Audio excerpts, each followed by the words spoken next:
안녕하세요. 정혜진의 와이나 실리콘밸리입니다. 네, 생성형 AI 붐이 굉장히 거센 요즘입니다. 네, MS가 오픈 AI에 대규모 파트너십을 맺으면서 100억 달러를 투자하기로 밝힌 게 굉장히 화제를 이끌었잖아요.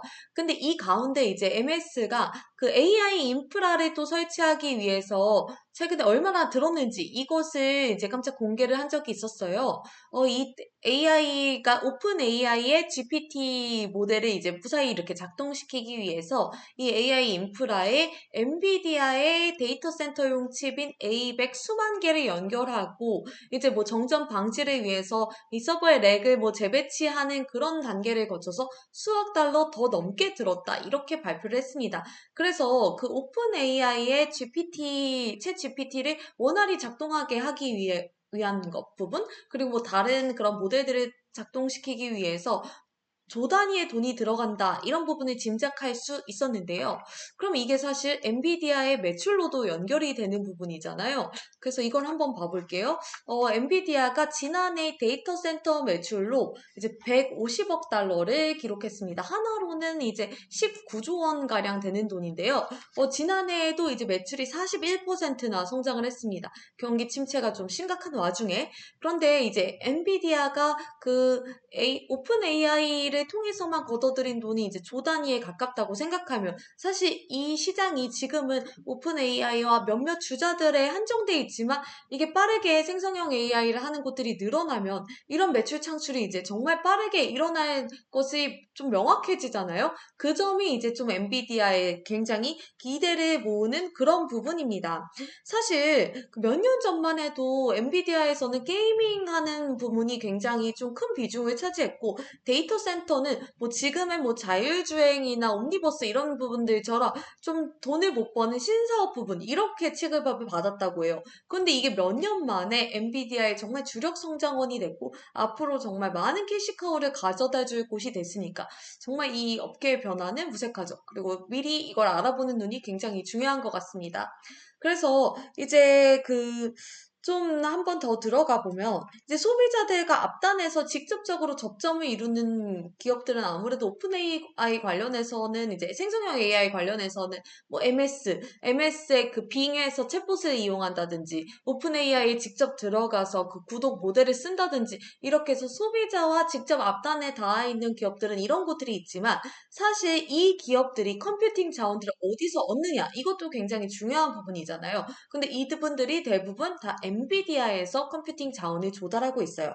자, 왜냐? 생성형 AI로 승부를 보려면 이제 MS가 오픈 AI와 파트너십을 맺고 빙에 챗봇을 도입하거나 또 이제 오늘 발표한 것은 이미지 생성 모델 달리를 이제 또 MS의 제품에 이제 이렇게 탑재를 한다 이런 걸 발표를 했는데요. 이렇게 기술적인 파트너십을 맺는 부분이 있잖아요. 그러면은 또 그림 MS는 이걸 바탕으로 MS 애저 클라우드 기반으로 이걸 돌리는데 근데 가장 중요한 거 이 컴퓨팅 자원은 어딘가에서 또 조달을 해야 된단 말이에요. 이게 엔비디아인 거예요. 구글 같은 경우는 이제 구글 바드나 다른 생성형 AI 기술을 이제 돌릴 때 구글 클라우드를 사용을 할 거고, 또 구글의 이제 TPU라는 자체 칩이 있습니다. 그래서 어떻게 보면 수직화되는 버티컬로 이런 활용이 가능하지만, 대부분 다른 회사들은 이렇게 MS처럼 파트너십의 방법을 띄워야 해요.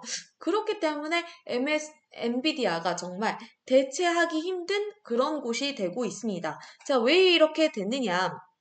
엔비디아는 애초에 이제 그 GPT라는 것 자체가 제너러티브 프리트레인드 트랜스포머 모델이에요. 그래서 트랜스포머가 이 모든 생성형 AI의 기반이 되는 모델인데 이걸 애초에 탑재한 그 트랜스포머 엔진을 굉장히 빠르게 발전시켰기 때문에 지금으로부터는 엔비디아의 대체자가 없는 상황입니다. 그래서 이런 부분이 상당 부분 주가에도 반영이 됐어요. 그래서 지난해 10월만 해도 10월 14일 여기 보이실 거예요. 최저점을 기록할 때 주가가 112달러를 기록했습니다. 근데 이제 오늘 3월 21일 현재 마감이 이제 261.99달러로 마감을 했거든요. 그러니까 불과 5개월 만에 주가가 133%가 뛰었고요. 올해부터 보면은 이제 연중 83% 주가가 상승했습니다. 가장 중요한 모멘텀은 자, 올해 1월부터였어요. 이 엔비디아가 이 모든 모든 생성형 AI에 있어서 이 데이터 센터용 칩을 공급한다. 이런 부분이 이제 호재로 작용하면서 올해 1월부터 주가가 이제 고공행진한 그런 부분을 볼 수 있습니다. 그래서 이제 엔비디아에 대한 기대감이 굉장히 커지는 가운데 이제 엔비디아가 오늘 사실상 굳히기를 선보였습니다. 바로 오늘 이제 현지 시간 3월 21일 엔비디아 개발자 회의 GTC 2023을 열면서 이렇게 지금 새로운 그런 칩을 선보였어요. 그래서 젠슨항 엔비디아 CEO가 기조연설에서 현재 생성형 AI의 붐을 이제 두고 그리고 AI에 있어서 아이폰 모먼트로 꼽았습니다. 그러면서 딥러닝부터 이어진 AI의 역사를 쭉 훑더라고요. 그래서 2012년 엔비디아가 처음 그 기여를 한 모먼트가 생깁니다. 그 제프 린턴 교수를 비롯한 딥러닝 연구팀이 이제 알렉스넷 컴퓨터 비전 모델을 이제 돌려야 되는 거예요. 이미지 인식 경진대회인 이미지넷에서 이걸 돌려야 되는데 이때 이제 처음 그 엔비디아의 지포스 GTX 580, 580을 쓰면서 이제 그 GTX 580이 1,400만 개의 이미지를 이제 학습시키면서 이제 엄청난 압도적인 차이로 그 1위를 했거든요. 그랬을 때 이제 이때도 엔비디아가 있었고 이로부터 10년 뒤인 이제 작년에 트랜스포머 모델이 나왔고 오픈AI에서 GPT-3를 학습시키기 위해서 이것에 10년 전 대비 100만 배에 달하는 부동소수점 연산을 진행했다고 합니다. 그래서 이 중심에는 엔비디아가 있을 수밖에 없다. 이 부분을 굉장히 강조를 했는데요. 이거 자체가 굉장한 자신감을 좀 엿볼 수 있는 부분이었습니다. 그래서 이번에 이제 엔비디아가 물 들어온 김에 노를 저어야 하잖아요. 그래서 이 두 가지 포인트에서 노를 제대로 저었다라고 할 수 있는 부분을 소개해 드리려고 해요. 이제 첫 번째는 슈퍼컴퓨터 수준의 AI 인프라스트럭처를 대여해주는 서비스를 이제 선보였다는 점입니다.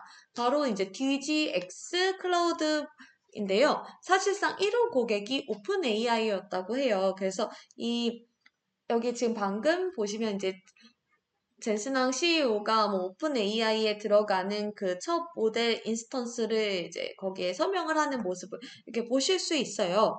그래서 DGX 클라우드 같은 경우는 이제 A100의 후속 모델인 이제 A100의 후속 모델이 이제 연산 능력이 이제 전작의 9배에 달하는 A100 칩 이제 8개로 이루어진 이 하나의 거대한 그 단위 이걸 가지고 이제 하나의 거대한 GPU처럼 작동을 하게 하는 이 단위를 이제 인스턴스라고 하나 봐요. 그래서 이것이 뭐 초당 400GB를 처리할 수 있는데 이 인스턴스 하나당 이제 월 구독 서비스로 이제 기업들에게 공급하는 그런 서비스를 이제 내놓기로 했어요. 그래서 이 월 구독료가 얼마냐? 인스턴스 하나당 36,999달러예요. 그러니까 우리 돈으로 치면 4,830만 원 정도 되는 금액입니다. 그래서 굉장히 좀 비싸죠. 그런데 이를 스스로 설계하고 구성하는 비용 생각했을 때, 그냥 상황이나 규모에 따라 맞춤형으로 대여하는 게 낫겠다. 이런 고객들도 많을 거예요. 그리고 이제 클라우드 같은 경우 이제 월 구독 모델이 이제 정착이 됐다 보니까 뭐 스타트업이나 기업에서 이런 부분을 어느 정도 월 구독 모델을 받아들이는 그런 좀 열려있는 부분이 있어요. 그리고 이것을 이용해서 또 할 수 있는 게 뭘까요? 가장 이제 차별화되는 부분은 각 클라우드사 고객들이 이제 브라우저로 접속했을 때 슈퍼컴퓨터 수준의 연산을 처리하는 것과 더불어 이걸 가지고 뭔가를 해야 되잖아요. 여기에 이제 활용할 수 있는 그런 AI 서비스가 차별화의 관건이 될 것으로 보여요. 그래서 이 차별화가 성공했느냐? 오늘 엔비디아가 밝히기로는 MS의 클라우드 서비스인 애저와 구글 클라우드 서비스인 구글 GCP 그리고 이제 오라클의 클라우드 인프라인 OCI까지 엔비디아의 DGX 클라우드를 쓰기로 했다고 발표합니다. 특히 이제 구글이 여기에 이제 구글은 어떻게 보면은 MS와 굉장히 지금 열혈 그런 경쟁을 펼치고 있는 곳으로서 언뜻 또 MS의 그런 파트너사인 엔비디아를 그럼 너의 파트너서 하니까 나에겐 적 이렇게 할 것 같은데 또 이 빅테크의 파트너십 룰은 참 좀 신묘한 것 같습니다. 그래서 구글은 이번에 또 엔비디아와 손을 잡았어요. 왜냐? 클라우드 부문에서는 후발주잖아요. 그러니까 엔비디아를 통해서 확실히 가져갈 것이 있다고 판단을 한 거겠죠. 그래서 아마존의 AWS만 빠졌습니다. 그래서 이것도 굉장히 독특한 부분인데요. 뭐 AWS는 아직까지는 자체 AI 인퍼런스 엔진을 좀 활용하겠다 이렇게 방침을 세운 것으로 보여요. 뭐 강자의 그런 좀 점유율이나 지위도 있기 때문일 텐데 앞으로 좀 엔비디아에 합류할지 이건 두고 봐야겠죠. 그래서 아마존 AWS는 뭐 2만여 개의 H100을 연결하고 있다 이렇게는 하지만 이제 이 GDX 자체에 이제 참여하지 않았습니다. 그래서 이제 이걸 기반으로 무슨 서비스를 선보일 것이냐.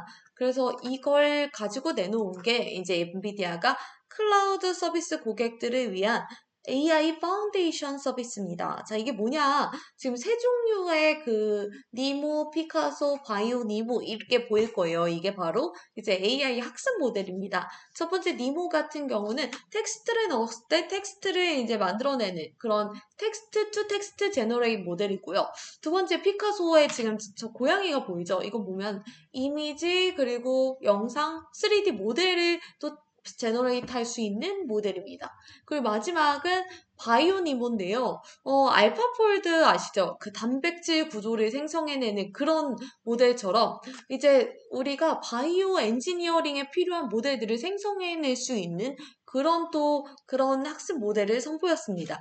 그래서 이 지금 구글 클라우드, 마이크로소프트 애저, 오라클 클라우드를 이용하는 고객사의 그 고객들은 이제 원하는 바에 따라서 자체 맞춤형으로 이런 학습 모델을 활용할 수 있는 길이 열리게 된 거예요.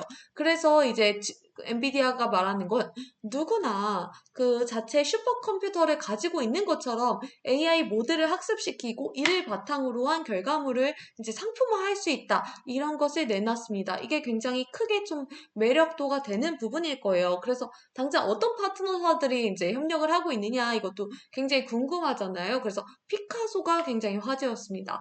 이 피카소는 지금 이미지나 영상 3D 모델을 제너레이트 할 수 있잖아요. 근데 사실 그럼 기존의 이 파트너사들이 어떤 것들이 될까 봤을 때 게티 이미지라고 이제 우리 전 세계에서 가장 큰 이제 이미지 아카이브 플랫폼이 있잖아요. 그래서 게티는 사실 지금까지는 저작권을 가지고 돈을 벌었어요. 그렇기 때문에 이제 생성형 AI 그런 업체들과 각을 세우기도 했거든요. 뭐 일부 그 업체들에는 이제 좀 최근에 이제 저작권 침해 소송을 걸기도 했어요. 그런데 이제 게티 이미지가 자체적으로 이미지 생성을 위해서 이 이미지를 바탕으로 또 다른 이미지를 생성하거나 영상을 생성하기 위해서는 또 엔비디아와 손을 잡았습니다. 또 셔터스톡도 이런 이미지 영상 아카이브인데요. 여기에서는 이제 3D 모델 같은 경우를 이제 제너레이트 하거나 디지털 트윈을 이제 실행하기 위해서 엔비디아와 또 손을 잡았습니다. 그리고 이제 우리의 최대 크리에이티브 솔루션은 이제 어도비잖아요. 뭐 포토샵을 비롯해서 프리미어, 뭐 인스턴스 뭐 이런 걸 많은 것을 가지고 있는데요. 여기에서도 또 이제 엔비디아와 손을 잡으면서 앞으로 좀 이미지나 그런 3D 모델, 뭐 영상 솔루션 그런 것들을 이제 제너레이트하는 그런 부분에 이제 참여를 하기로 했습니다. 그래서 바이오니모 같은 경우는 지금까지는 좀 생소하지만 아주 파격적인 모델인데요. 이게 바이오테크 기업들에는 굉장히 화제가 됐습니다. 그래서 뭐 우리가 아는 이런 암젠이나 지금 에스트라제네카 같은 그런 기업들이 이제 파트너십에 같이 이제 나섰습니다. 이를 통해서 어떻게 보면 엔비디아가 엔비디아를 기반으로 한 그 생성형 AI 생태계 에코시스템을 좀 구축했다고 볼 수 있을 것 같아요. 그래서 젠슨항 CEO가 뭐라고 이야기를 했느냐? 생성형 AI의 대중화를 통해서 이 세상의 정보 격차, 이런 모든 문제, 뭐 불평등을 해결할 수 있는 그 컴퓨터 다음에 새로운 플랫폼이다. 이렇게 말을 했어요. 그래서 이게 누구에게나 접근 가능한 기술이 된다면 굉장히 반가운 소식이겠죠. 이 과정에서 엔비디아가 당분간 추격 못할 격차를 벌리고 이제 대안 없는 강자로 이렇게 자리매김할 게 비교적 이제 눈에 보이는 상황입니다. 그래서 이런 시나리오도 가능하니까 충분히 한번 살펴보시면서 좀 저희가 관전 포인트로 삼는 것도 중요할 것 같습니다. 다시 찾아올게요. 감사합니다.